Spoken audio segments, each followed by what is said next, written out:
மதசார்பற்ற முற்போக்கு கூட்டணியின் பெரியகுளம் சட்டமன்ற தொகுதி விடுதலை சிறுத்தைகள் கட்சியின் வேட்பாளராக அறிவிக்கப்பட்டிருக்கிற அருமை சகோதரர், கட்சியின் மூத்த முன்னோடி, ஆற்றல் வாய்ந்த அண்ணன் சக்திவேல் அவர்களுக்கு பானை சின்னத்தில் வாக்குகளை கேட்டு உங்கள் முன்னால் நின்று கொண்டிருக்கிறோம். பெரியகுளம் தொகுதி வரலாற்று சிறப்பு வாய்ந்த தொகுதி. எளிய மக்களை, உழைக்கும் மக்களை அடையாளப்படுத்தக்கூடிய ஒரு தொகுதி.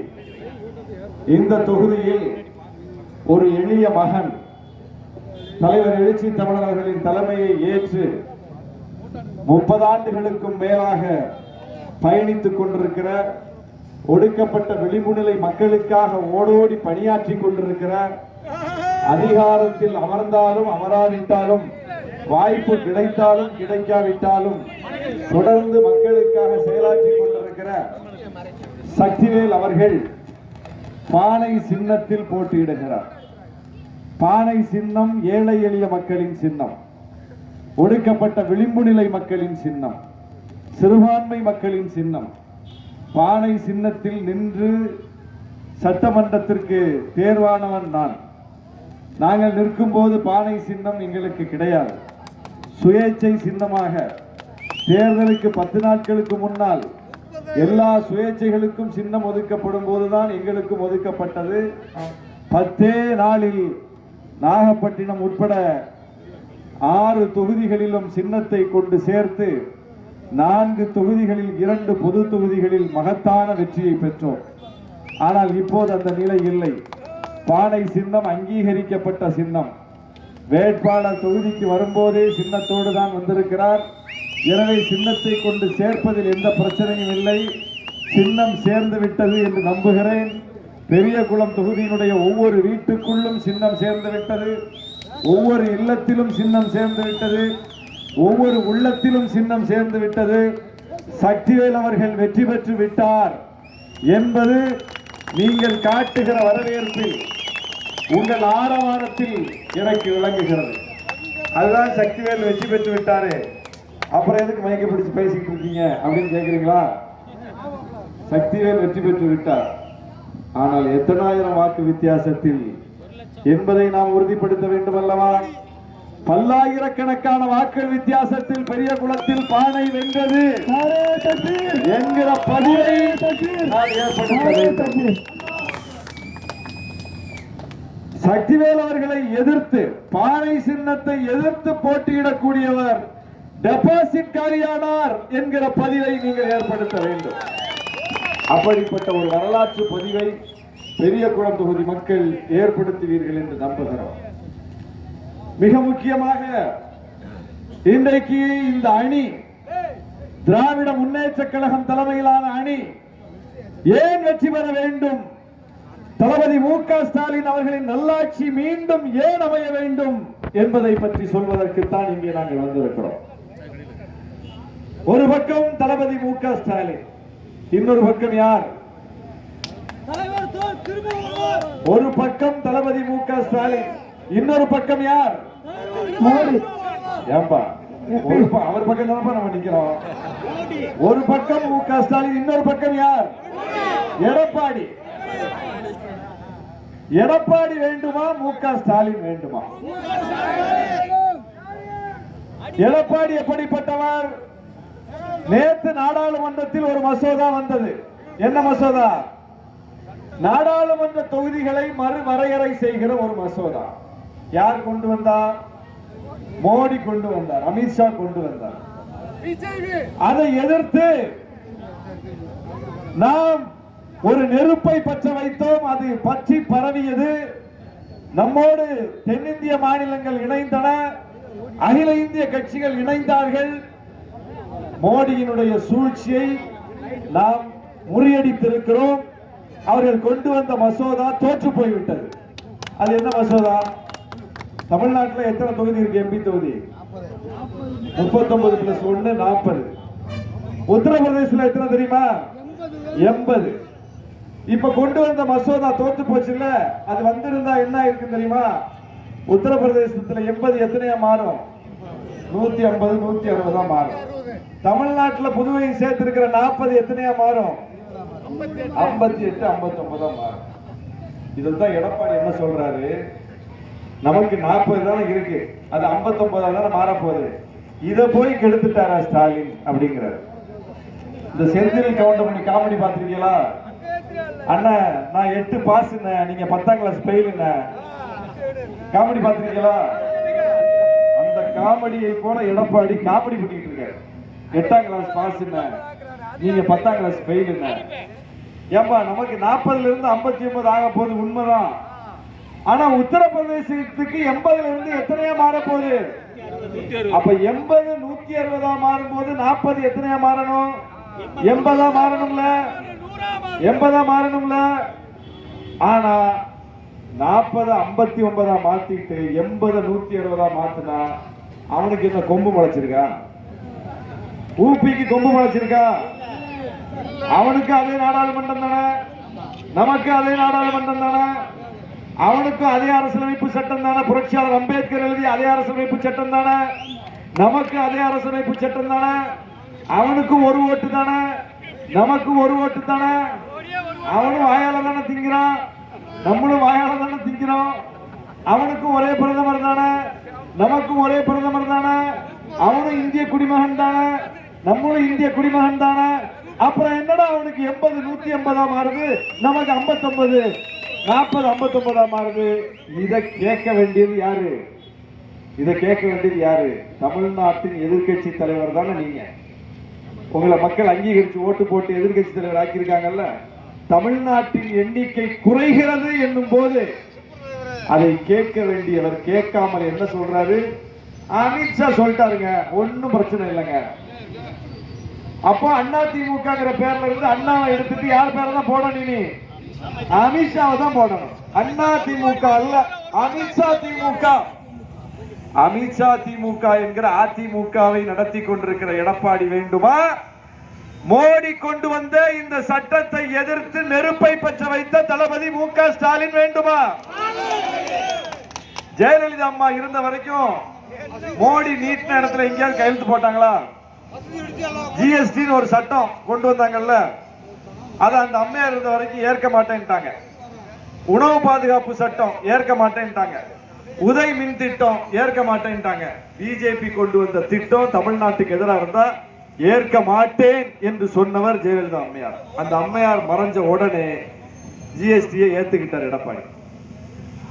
உதய் மின் திட்டத்தை ஏற்றுக்கொண்டார், உணவு பாதுகாப்பு சட்டத்தை ஏற்றுக்கொண்டார். அந்த அம்மையார் இருந்த வரைக்கும் நீட் தேர்வு கிடையாது, நீட் விலக்கு பெற்று தந்தார். அந்த அம்மையார் போனோட நீட் தேர்வு வந்துருச்சு எடப்பாடி ஆட்சியில.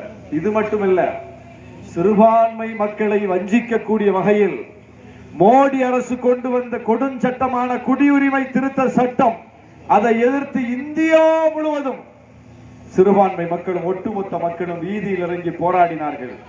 அப்படி போராட்டம் நடந்த போது கூட எடப்பாடி பின்வாங்கவில்லை. சிஏஏ சட்டத்தால என்ன தப்புன்னு கேட்டார். வேளாண் சட்டத்தை கொண்டு வந்தது மோடி அரசு. அந்த வேளாண் சட்டம் வேளாண் குடிமக்களை விவசாயிகளை பாதிக்குது என்று சொல்லி டெல்லியில் பல்லாயிரக்கணக்கான லட்சோப லட்சம் விவசாயிகள் கடும் குளிரிலும் பனியிலும் வெயிலிலும் போராடினார்கள். நூற்றுக்கணக்கான விவசாயிகள் மாண்டு போனார்கள். அந்த விவசாயிகளின் வஞ்சிக்கிற வேளாண் சட்டத்தை ஆதரித்தார் எடப்பாடி. டெல்லி மாநில அரசினுடைய அதிகாரத்தை பறிக்கிற சட்டத்தை கொண்டு வந்தது மோடி அரசு, அதை ஆதரித்தார் எடப்பாடி. குடியுரிமை திருத்த சட்டத்துக்கு ஆதரவு, வேளாண் சட்டத்துக்கு ஆதரவு, டெல்லி மாநில அரசின் அதிகாரத்தை பறிக்கிறதுக்கு ஆதரவு, காஷ்மீர் 370 பிரிவை நீக்கினார் மோடி, அதற்கு ஆதரவு, எல்லாத்துக்கும் ஆதரவு. ஆனால் தளபதி மு.க. ஸ்டாலின் என்ன செய்தார் தெரியுமா? இந்த ஆட்சி அமைந்தவுடன் முதல் தீர்மானம் சட்டமன்றத்தில் குடியுரிமை திருத்த சட்டத்தை எதிர்த்து போட்டார். வக்ஃபு திருத்த சட்டம் கொண்டு வந்த போது நள்ளிரவுல நாடாளுமன்றத்தில் ஏற்றாங்க. மறுநாள் காலையில தமிழ்நாடு சட்டமன்றத்தை கூட்டி வக்ஃபு சட்டத்தை எதிர்த்து தீர்மானம் போட்டார். அப்போ நம்முடைய வெளிகளை, நம்முடைய வேதனைகளை புரிந்து கொள்ளுகிற தளபதி மு.க. ஸ்டாலின் வேண்டுமா? மோடிக்கு சாமரசம் வீசுகிற எடப்பாடி பழனிசாமி வேண்டுமா? இதுதான் இன்னைக்கு இருக்கிற மிகப்பெரிய கேள்வி. அப்ப எடப்பாடி பழனிசாமியின் கையில் ஆட்சி போனால் என்ன நடக்கும்? குட்டிச்சோறு ஆயிடுச்சு ஏற்கனவே. இந்த 5 வருஷத்துல தான் அதை மீட்டு நாம ஒரு நல்லாட்சி நடத்தி கொண்டிருக்கிறோம். மோடி அரசு தமிழ்நாட்டிற்கு நிதியை தர மறுக்கிறது. தமிழ்நாட்டுக்கு வர வேண்டிய பங்கை தர மறுக்கிறது. யார் அப்பா விட்டு காசை கேட்கல, நம்ம காசை கேட்கிறோம். கல்வி நிதி நம்முடைய மாண்புமிகு முதலமைச்சர் காலை உணவு திட்டம் கொண்டு வந்திருக்கிறார் பள்ளிக்கூட பிள்ளைகளுக்கு. அதுபோல பள்ளிக்கூடங்களில் படித்துவிட்டு கல்லூரிக்கு போகிற பிள்ளைகளுக்கு மாதம் 1000 ரூபாய் ஆண்களுக்கும் பெண்களுக்கும் கொடுக்கிறார், மாணவர்களுக்கும் மாணவிகளுக்கும். எத்தனையோ திட்டங்கள். பட்டியலின பழங்குடியின மாணவர்கள் நூற்றுக்கணக்கானோர் இன்றைக்கு ஸ்காலர்ஷிப் அடிப்படையில் வெளிநாட்டில் போய் உயர்கல்வி படிக்கக்கூடிய ஒரு ஏற்பாட்டை செய்திருக்கிறார். இப்படி கல்வியை கொண்டு போய் எளிய மக்களுக்கு, ஏழை மக்களுக்கு கொண்டு போய் சேர்க்கிறார். அதுக்கு தமிழ்நாடு அரசு நிதியை செலவு பண்ணுது. இதுல நமக்கு வரவேண்டிய பங்கு, ஒன்றிய அரசிடமிருந்து கல்விக்கு நமக்கு வரவேண்டிய பங்கு, அது மோடி வீட்டு காசு அல்ல, அது அமித்ஷா வீட்டு காசு அல்ல, அல்லது பாஜகவுக்கு பெரும்பணக்காரர்கள் கொடுத்த அந்த காசுல இருந்து நம்ம கேட்கல. நமக்கு வர வேண்டிய காசு, எல்லா மாநிலத்துக்கும் கல்விக்கு ஒன்றிய அரசு கொடுக்கிற நிதி, அதை தமிழ்நாட்டிற்கு கேட்டோம் 2000 கோடி ரூபாய். மோடி அரசு என்ன தெரியுமா சொல்லுச்சு? அதெல்லாம் தர முடியாது. தருவோம். எப்ப தருவோம்? நாங்க ஒரு கல்விக் கொள்கை வச்சிருக்கிறோம், இதை ஏத்துக்கிட்டா தருவோம். அது என்ன கல்விக் கொள்கை?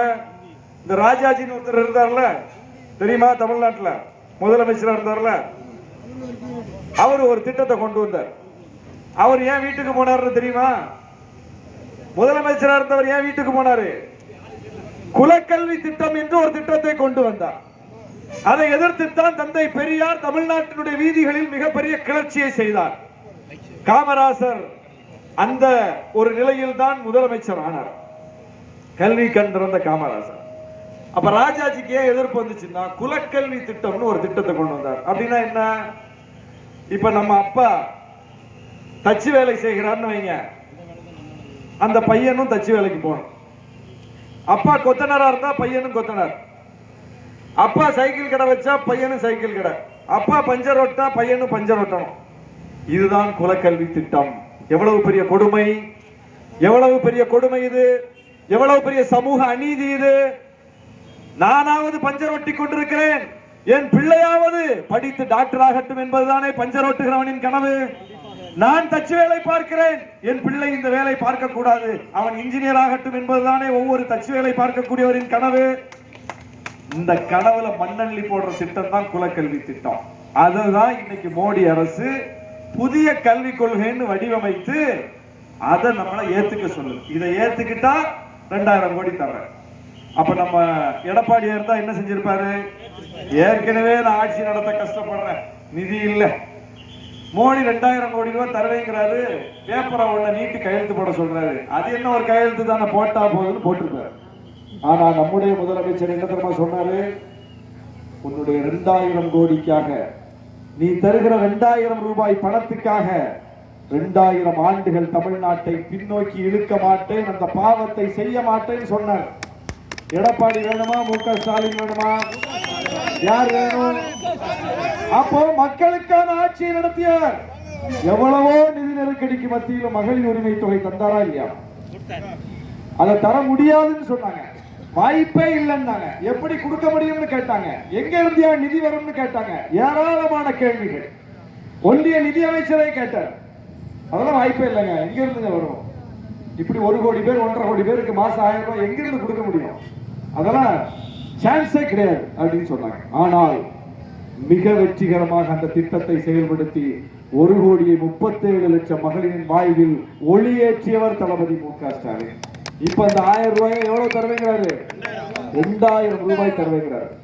மகளிர் உரிமை தொகை கூடுது, முதியோர் உதவித்தொகை கூடுது, மாற்றுத்திறனாளிகளுக்கான உதவித்தொகை கூடுது, எல்லா உதவித்தொகையும் கூட்டுகிறார். மாணவர்களுக்கு மாணவிகளுக்கு உயர்கல்வி படிக்கிற அந்த உதவித்தொகை கூடுது, எல்லாவற்றையும் கூட்டி அறிவித்திருக்கிறார்.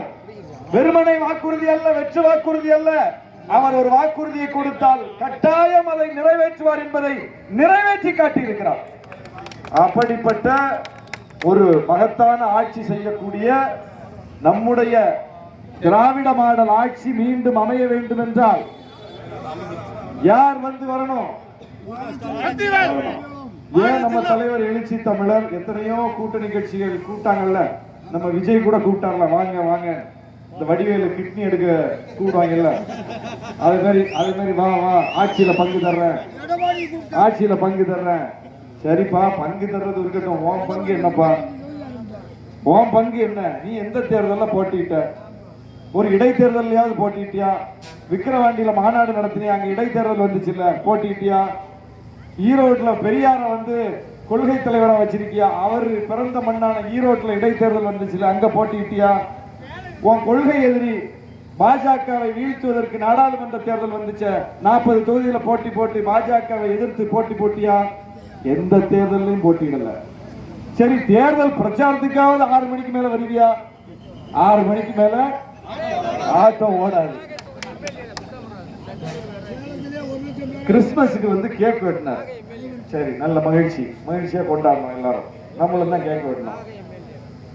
கிறிஸ்தவர்கள் மீது கிறிஸ்துமஸ் நாள்லயே இந்தியா முழுவதும் தாக்குதல் நடந்தது. ஒரு வார்த்தை கேட்டாரா? கண்டிச்சாரா? ரம்ஜான்ல வந்து கஞ்சி குடிச்சார், தொப்பி எல்லாம் போட்டு தொழுகையெல்லாம் நடத்தினார். சரி, மகிழ்ச்சி. நம்மோட நிக்கிறார் ஒருத்தர், மகிழ்ச்சி, வரவேற்கிறோம். திருப்பரங்குன்றத்தில் அங்கே இருக்கக்கூடிய தர்காவை அகற்றுவோம்னு சொல்லி மிகப்பெரிய வன்முறையை ஏவி பிரச்சனை செய்தார்களே, கண்டிச்சு ஒரு அறிக்கை கொடுத்தியா? ஒன்றிய நிதியமைச்சர் நிதி அறிக்கை போட்டாங்க, பட்ஜெட், தமிழ்நாடு வஞ்சிக்கப்பட்டதை எதிர்த்து ஒரு கேள்வி கேட்டியா? சரி, ஊருக்கெல்லாம் பிரச்சனை வந்துச்சு, கேட்கல. கிறிஸ்தவர்களுக்கு வந்துச்சு, கேட்கல. முஸ்லிம்களுக்கு வந்துச்சு, கேட்கல. தமிழ்நாட்டுக்கு வந்துச்சு, கேட்கல. உனக்கு பிரச்சனை வந்துச்சு, அதையாவது கேட்டியா? ஊருக்கெல்லாம் கேட்காதவங்க கூட தனக்குன்னு பிரச்சனை வந்தோடனே ஆவேசமா கிளம்பி வருவாங்க, அப்படிதானே? மற்ற வீட்டுல தீப்பற்றி எரியும் போது அமைதியா இருப்பான், ஆனா தன் வீடு தீப்பற்றி எரியும் போது யாராவது அமைதியா இருப்பாங்களா? அலறி அடிச்சுட்டு என்ன செய்வான்? வெளியே ஓடுவான், 4 பேரை கூப்பிடுவான் துணைக்கு.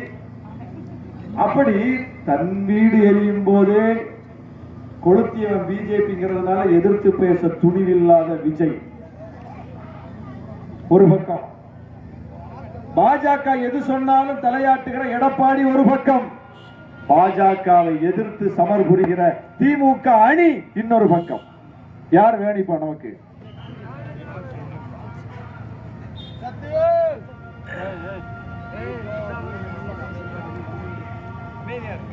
திமுக தலைமையிலான அணி, விடுதலை சிறுத்தைகள் இடம்பெற்றிருக்கிற அணி, தலைவர் எழுச்சி தமிழர் ஆதரிக்கிற அணி, அந்த அணியின் சார்பில் இந்த தொகுதியில் போட்டியிடுபவர் தான் ஆற்றல் வாய்ந்த அண்ணன் சக்திவேல், எளிய மக்களின் தோழன் சக்திவேல்.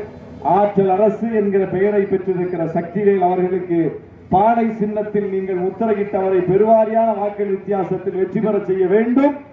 இந்த தொகுதி மக்களின், இந்த பகுதி மக்களின் கோரிக்கைகளை நிறைவேற்றக்கூடிய, கூப்பிட்ட குரலுக்கு ஓடோடி வரக்கூடிய ஒரு மிகப்பெரிய மக்கள் தொண்டனான சக்திவேல் அவர்களுக்கு பானை சின்னத்தில் நீங்கள் முத்திரையிட்டு பெருவாரியான அவர்கள் வாக்கு வித்தியாசத்தில் அவரை வெற்றி பெற செய்ய வேண்டும் என்று கேட்டுக்கொள்கிறேன். நமது சின்னம் வெற்றி சின்னம், திராவிட முன்னேற்ற கழக அணியின் சின்னம், மதசார்பற்ற முற்போக்கு கூட்டணியின் சின்னம், ஏழை எளிய மக்களின் சின்னம், சிறுபான்மை மக்களின் சின்னம், பட்டியலின மக்களின் சின்னம், பழங்குடியின மக்களின் சின்னம், பிற்படுத்தப்பட்ட மக்களின் சின்னம், விவசாயிகளின் சின்னம், தொழிலாளர்களின் சின்னம், ஒடுக்கப்பட்ட விளிம்பு சின்னம், மீனவர்களின் சின்னம், மாணவர்களின்